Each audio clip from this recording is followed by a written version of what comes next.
and within the stipulated period, the fruits of their labor matured and yielded. Saturday got heavy with a child. This was fascinating and exciting for the couple. Stories went around the village of the grand pregnant woman. It was obvious that the pregnancy was a result of no ordinary affair, but Saturday was overwhelmed with expectation and prepared for the arrival of their special baby.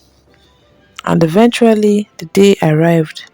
Child emerged, a boy with midnight eyes and a smile that sent shivers down their spines.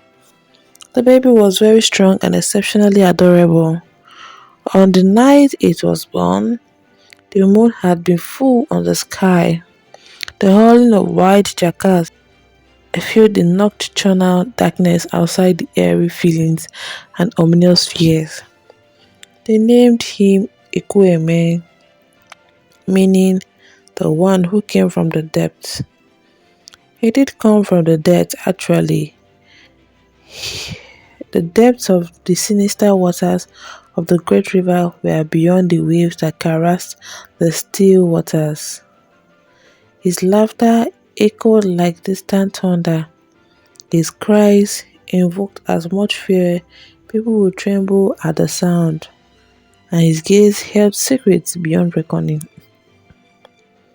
He may have been a child to them, but he knew he was way older and had been on too many lifetimes. But as he grew, so did the shadows that clung to him. Little children around feared to play with him. They knew he was a dark force. They knew he bore something more dangerous than eyes had seen or hearts contemplated. Ekweme revealed in mischief. He whispered to the waves, conjuring storms that bothered their village. He would order this natural phenomenon, and they would heed his command. He could control rainfall, he could control natural elements and even forecast them. His laughter turned airy, and his eyes glowed with an unnatural hunger. Thor and Satesi watched in horror as their son's innocence unraveled. He was losing the natural within which they thought they had buried with the sacrifices they had offered.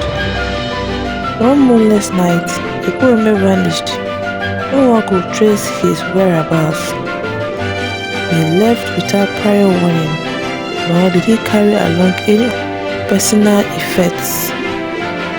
This was distressing and shattering for Satesi and Thor.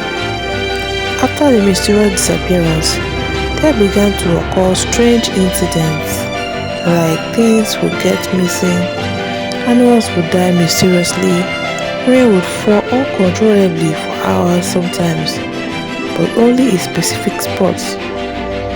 This trend formed a source of concern, and the evil child began to plan an exit from humankind. The villagers whispered of a malevolent spirit haunting the shores, a child who lured fishermen to their doom. Thor and Satisi followed the trail of destruction, their hearts heavy with regrets. They found Ekweme at the water's edge, his eyes aflame with hot anger. "I am the price you paid," he hissed, "a child of darkness, from your longing." Thor wept. "Can we break this curse?" Ekweme's laughter was hollow. "Only if you sacrifice another love." They had feared for this day, but they never envisioned it this worse. They thought and expected he would stay and live. Desperation drove them to the Sea Queen once more. "Release our son," Satisi pleaded. "We'll pay any price." The Sea Queen's eyes held sorrow. "Love is a tide that cannot be turned, but I can grant you peace." Thor and Satisi returned home. Their heavy hearts, they planted a garden of white lilies that was instructed by the mermaid, their love's final offering. Akweme vanished, leaving only a whisper on the wind. Just as they had feared, they ended up empty-handed and heartbroken. They, however, thanked their stars that this did not consume them.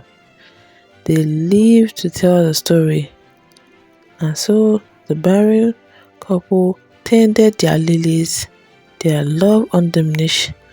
The villagers remember them as the ones who sacrificed for the mermaid. Later on, as time passed by, Stacy got pregnant and gave birth naturally without asking for the gods or mermaid for help. This time around, God came through and she gave birth to a bouncing baby boy. The couple were happy to welcome this baby and they lived ever happy with the baby without expecting any trouble, just like the first baby that was given to them by the mermaid. This story is a tale of love, loss, and the depths that bind us all. Moral of the story is, what is ours will be ours. Sometimes God gives us enough strength to bear the burden of our misfortunes. We are strong enough. He knows we can bear the loads He allows to come our way. Thank you so much for watching our video. Please don't forget to subscribe to our channel for more interesting stories to come.